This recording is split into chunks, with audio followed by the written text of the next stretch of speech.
Hey guys, welcome to achieve target. So guys, आज की इस वीडियो में हम आप सभी के लिए बहुत ही इंपॉर्टेंट जानकारी लेके आए हैं। गाइस, मैंने इसका पहला पार्ट डाल चुकी हूँ। मैं ज़्यादा कुछ एक्सप्लेन नहीं करूँगी, शुरुआत में बस इतना बता दूंगी आपको कि वर्ग 1 और 2 वालों के लिए बहुत बड़ी खबर है। साथ ही अतिथि शिक्षक इस वीडियो को पूरा देखें, क्योंकि डॉक्यूमेंट वेरिफिकेशन का जो काम हो रहा है उसके लिए सरकार ने लोक शिक्षण संचालय से आदेश जारी किया गया है, और जिसमें अतिथि शिक्षकों के जो मार्क्स हैं, जो 3 साल का एक्सपीरियंस या फिर 200 दिन का जो अनुभव प्रमाण पत्र के आधार पर उनको जो देना था आरक्षण, उसके बारे में भी इसमें कहा गया है। तो मैं इसका पहला पार्ट डाल चुकी हूँ। वीडियो थोड़ा लॉन्ग हो रहा था, इस वजह से मैंने 2 पार्ट में वीडियो बना दिया है। तो हम सेकंड पार्ट में वहीं से जानेंगे जहाँ से हमने फर्स्ट पार्ट ख़त्म किया था, और फर्स्ट पार्ट का लिंक आपको डिस्क्रिप्शन में मिल जाएगा, और चाहें तो आप बिल्कुल इसी के जस्ट नीचे देख सकते हैं। मेरा फर्स्ट पार्ट है और ये मैं सेकंड पार्ट डाल रही हूँ। मैंने एक सुबह डाला था और एक अभी इवनिंग में डाल रही हूँ, तो इसलिए आप देख लीजिएगा।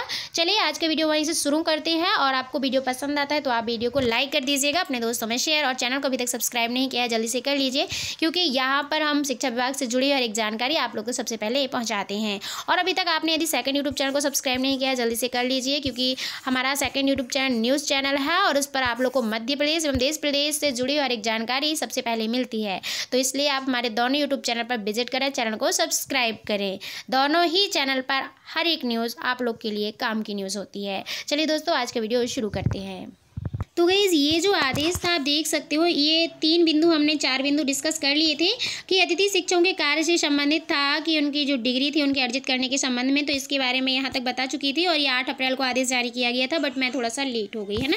तो ये जो हमको करना था, 5वें बिंदु से थोड़ा डिस्कस करना था कि अतिथि शिक्षक से संबंधित 3 शैक्षणिक सत्र तथा 200 दिवसों का कार्य अनुभव प्रमाण पत्र प्रस्तुत नहीं करना। देखिए, इसके बारे में डिटेल से जानते हैं कि ऐसे अतिथि शिक्षक जिनके द्वारा 3 शैक्षणिक सत्र या फिर 200 दिवसों का कार्य अनुभव प्रमाणित पत्र सत्यापन के समय प्रस्तुत नहीं हुआ है, तो उसकी जो अभ्यर्थी होंगे वो अतिथि शिक्षक हेतु मान्य नहीं की जाएगी, और आपको गैर अतिथि शिक्षक श्रेणी में ही अभ्यर्थिता मान्य की जाएगी। ऐसा मतलब इसमें कहा गया है, आप समझने के यहाँ पर कोशिश कीजिएगा कि जब आपका डॉक्यूमेंट वेरिफिकेशन शुरू हुआ होगा या फिर जब आपने फॉर्म को भरा होगा, उस टाइम आपके 3 सत्र कंप्लीट नहीं रहे होंगे और आपने वो अनुभव प्रमाण पत्र नहीं लगाया होगा, या फिर सत्यापन के दौरान आपने ये प्रस्तुत नहीं कर पाए होंगे कि आपका जो अनुभव प्रमाण पत्र है, तो उन अतिथि शिक्षकों को वर्ग 2 में कोई भी लाभ वर्ग 1-2 में नहीं दिया जाएगा, और आपको ये मान लिया जाएगा कि आप गैर अतिथि शिक्षक हैं, मतलब आप अतिथि शिक्षक नहीं रहे हैं। अगर आपने सत्यापन के दौरान ही अपना अनुभव प्रमाण पत्र या फिर 3 शैक्षणिक सत्र जो आपने कार्य किया है वो लगाया होगा तो मान्य होगा, नहीं तो अगर नहीं लगाया होगा तो अभी मान्य नहीं होगा। सिर्फ ये बताया गया है, ठीक है। और यहाँ पर बताया गया है एक जो 6 नंबर का पॉइंट है कि भर्ती हेतु जारी विज्ञापन तिथि 29/12/2019 के पश्चात अर्जित शैक्षणिक, व्यावसायिक या फिर योग्यता अर्जित करने में, इससे क्या होगा कि उच्च माध्यमिक शिक्षक व माध्यमिक शिक्षक पद पर भर्ती हेतु विज्ञापन जारी दिनांक 29/12/2019 के अनुसार अभ्यर्थियों को इसी 29/12/2019 के संदर्भ के अनुसार ही इसके पूर्व वांछित शैक्षणिक या फिर व्यावसायिक योग्यता प्राप्त करना अनिवार्य है। इसका मतलब ये है कि जब 29/12/2019 को अभ्यर्थियों के एक आदेश निकाला गया था विज्ञापन, यदि उस टाइम पर आपकी जो योग्यता थी, जो शैक्षणिक योग्यता थी, अगर वो उस टाइम आपने अपना जो डॉक्यूमेंट होता है उसको कंप्लीट करके रखा था, उस आदेश के बाद जब डॉक्यूमेंट वेरिफिकेशन का जैसे ही काम शुरू हुआ है, यदि आपने वहाँ पर वो लगाया होगा आपकी जो योग्यता थी, तो वो वहाँ पर मान्य होगा, मतलब योग्यता अनिवार्य थी इसमें, ठीक है। यहाँ पर जो बताया जाए कि अभ्यर्थियों को जो बताया गया था ना, पूर्व वांछित शैक्षणिक जो योग्यता है वो अनिवार्य है, जो आपके अंदर जो शैक्षणिक योग्यता है वो अनिवार्य है इसमें, ठीक है। वर्ग 1-2 के लिए जो विज्ञापन जारी किया गया था उसके अनुसार बताया गया है। अब 7वां नंबर था EWS प्रमाण पत्र मान्य करने संबंधी, इसमें आपके सारे डाउट क्लियर हो जाएंगे जो वर्ग 1-2 वाले बार बार पूछते हैं ना। अब यहाँ पर देखिए EWS की बात भी आ गई है, जो आरक्षण को लेकर बात कही गई थी। तो अभ्यर्थियों द्वारा जो दस्तावेज अपलोड के समय प्रस्तुत EWS प्रमाण पत्र को मान्य किया जाएगा, चाहे उसकी वैधता की समय सीमा समाप्त हो चुकी हो। देखिए, अभी तो EWS की बात किया जाए तो 10% आरक्षण ही चल रहा है, और अगर उस टाइम आदेश हो गया था, जिस टाइम आपका डॉक्यूमेंट वेरिफिकेशन हुआ था, तो आपका वो मान्य होगा, अपलोड किया जाएगा और वही प्रमाण पत्र लगेगा, चाहे उसकी आपकी वैधता भी अभी ख़त्म हो गई हो, उससे कोई फ़र्क नहीं पड़ेगा। लेकिन अगर आपका उस टाइम पर अपलोड हो चुका था EWS का प्रमाण पत्र, तो आपको उसी के अकॉर्डिंग मतलब इसमें आरक्षण दिया जाएगा, ठीक है। और 8 नंबर का जो बिंदु है कि पोर्टल पर अभिलेख अपलोड नहीं होने के कारण, देखिए मैंने सारे बिंदु बहुत अच्छे से क्लियर किए हैं। पहले में मैंने 4 बिंदु को जो है एक्सप्लेन किया था, और इसमें करूँगी मैं पूरे 6 मतलब 12 हैं। थोड़ा वीडियो लॉन्ग होगा, आप पूरा देखिएगा, क्योंकि पूरा डिस्कस करना पड़ता है, थोड़ा टाइम लग जाता है ना। तो ये मैंने बताया कि ऐसे अभ्यर्थी जिनके द्वारा किन्हीं कारणवश दस्तावेज पोर्टल पर अपलोड नहीं किए गए थे, तो उन अभ्यर्थियों को विज्ञप्ति जारी कर दस्तावेज अपलोड करने के हेतु अवसर भी दिया गया था। इसके बावजूद भी यदि अभ्यर्थियों द्वारा दस्तावेज पोर्टल पर अपलोड नहीं किए गए हैं और उसके पास कोई वैध दस्तावेज उपलब्ध है, तो उस दस्तावेज को वो सत्यापन अधिकारी द्वारा मान्य करवाकर और इसको अभ्यर्थिता को मान्य किया जा सकता है और दस्तावेजों को अपलोड भी किया जा सकता है, ये संचालनालय को प्रेषित किया जाए। जैसे कोई अभी नहीं कर पाया था, डेट निकल गई थी, तो आप अभी भी कर सकते हैं, ये बताया गया है। शासकीय सेवा में कार्यरत अभ्यर्थियों द्वारा अनापत्ति प्रमाण पत्र प्रस्तुत न करने के कारण, अगर ऐसा होता है तो स्कूल शिक्षा विभाग के कर्मचारियों द्वारा यदि अनापत्ति प्रमाण पत्र हेतु आवेदन प्रस्तुत किया गया है तो मान्य किया जाएगा। सेकंड नंबर है, अन्य विभागों कर्मचारियों को अनापत्ति प्रमाण पत्र अथवा त्याग प्रमाण पत्र, ज्वाइनिंग तिथि, ये सब प्रस्तुत करना होगा। जैसे कोई अपना त्याग पत्र देता है उसके संबंध में कहा गया है, ठीक है।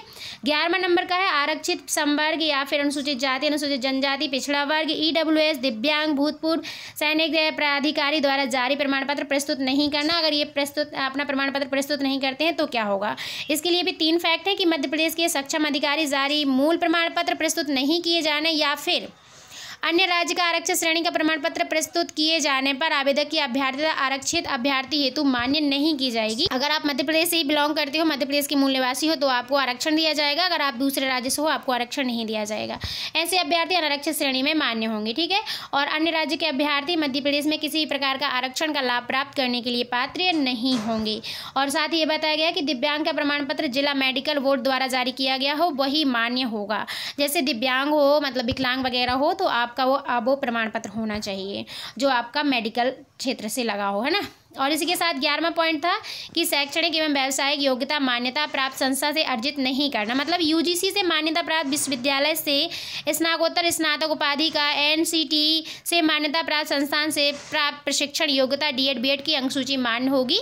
और आपका ऐसे आपने यदि प्राइवेट किया हो तो वो मान्य नहीं होगा, सिर्फ आपका D.Ed B.Ed जो आपने एक यूनिवर्सिटी से किया होगा वही यहाँ पर मान्य होगी। ये बहुत अच्छी बात है। अभी यहाँ पर NIOC की बात नहीं चल रही है और बताया भी नहीं गया, लेकिन आपका D.Ed B.Ed की मार्कशीट होना चाहिए। और 12 नंबर का जो पॉइंट था कि आयु संबंधी दस्तावेज प्रस्तुत नहीं करने के कारण, अगर आप आयु संबंधी दस्तावेज प्रस्तुत नहीं कर पा रहे हैं तो इसमें क्या होगा, तो मध्य प्रदेश के बाहर के या फिर अन्य राज्य की शिक्षा मंडल से कक्षा 10वीं एवं 12वीं की ऐसी अंकसूची धारण करता है जिसमें उसकी जन्मतिथि अंकित नहीं है, तो ऐसी स्थिति में संबंधित राज्य में जन्मतिथि मान्य किए जाने के संबंध में, उस राज्य में जन्मतिथि मान्य किए जाने के संबंध में जिन दस्तावेजों को मान्य किया जाता है उसी के आधार पर आपको आगे के दस्तावेज प्रस्तुत करने होंगे। और उससे संबंधित प्रमाण पत्र, आयु से संबंधित वैध प्रमाण पत्र भी प्रस्तुत करना होगा, तभी दस्तावेज आपका मान्य किया जाएगा। और यहाँ पर लास्ट में देखिए थोड़ा सा और एक्सप्लेन करूँगी, वीडियो लॉन्ग हो गया है, आई एम सॉरी, बट मुझे पूरा मैंने क्लियर करके बताया है और आपका दोबारा से कमेंट कुछ भी नहीं आएगा, है ना। तो आपको चीज़ समझना है। उपरोक्त बिंदुओं के अंतर्गत जिन अभ्यर्थियों के प्रकरण दस्तावेज के दौरान सत्यापन अधिकारी द्वारा टू बी रिजेक्ट चल रहे हैं या फिर टू बी होल्ड चल रहे हैं, मतलब जो 12 पॉइंट थे ना, 12 पॉइंट में यदि कोई भी आपके पास डॉक्यूमेंट नहीं है, अनुभव प्रमाण पत्र का नहीं बन पाया, या फिर दिव्यांग वाला नहीं बन पाया, या फिर आयु संबंधी नहीं बन पाया है, तो इसके लिए कहा गया कि जिनका रिजेक्ट कर दिया गया है उनके लिए और जिनका होल्ड में रखा गया था उनके लिए भी उन प्रकरणों का नियमानुसार निराकरण कर अंतिम चयन सूची में किया जाएगा।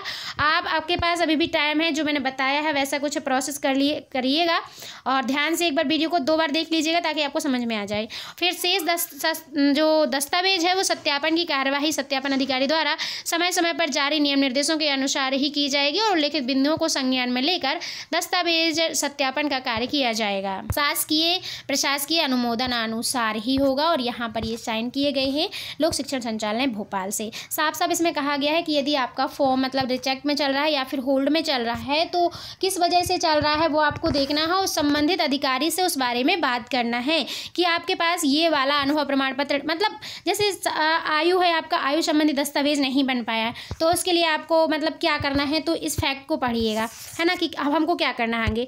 यदि आपके पास आप ना दिव्यांग हो और आपके पास दिव्यांग का सर्टिफिकेट नहीं है और वो आपको बनवाना है, तो उसके लिए आपको क्या करना है, उसके लिए यहाँ पर फैक्ट देखिएगा, ठीक है। तो इस तरह से ये देख लीजिएगा, स्क्रीनशॉट ले लीजिए, देखिए पूरा स्क्रीनशॉट चाहे तो अच्छे से ले लीजिए और कवर अप भी कर लीजिए। मैंने पूरा अच्छे से बता दिया है, स्क्रीनशॉट बढ़िया से ले लीजिए और जो समझ में ना आए मुझे कमेंट सेक्शन में कमेंट करके पूछ सकते हो। तो दोस्तों ये था आज का वीडियो, बहुत लॉन्ग हो गया, आई एम सॉरी, बट बहुत ही इंपॉर्टेंट वीडियो था और आपने इतना सारा टाइम दिया, थैंक यू सो मच। और हमारे चैनल को सब्सक्राइब जरूर कीजिएगा। मैं भी थक गई हूँ, 10 मिनट का वीडियो कंटिन्यू बोलना बहुत बड़ी बात होती है, लेकिन मुझे मॉर्निंग में 12 से 14 मिनट का वीडियो बनाना पड़ता है, क्योंकि पूरा मॉर्निंग का मैं जो आकाशवाणी समाचार जो है डालती हूँ अपने चैनल पर, तो वो मुझे पूरा एक्सप्लेन करना होता है, तो बोलना बहुत ज़्यादा हो जाता है। और आप लोग बहुत सारे लोग कुछ कुछ बोलने लगते हैं कि मैम आप बहुत बोलती हो, तो देखिए बोलेंगे नहीं तो वीडियो कैसे बनाएंगे, तो बोलना तो पड़ता ही है ना। तो चलिए मिलते हैं नेक्स्ट वीडियो में, थैंक यू सो मच।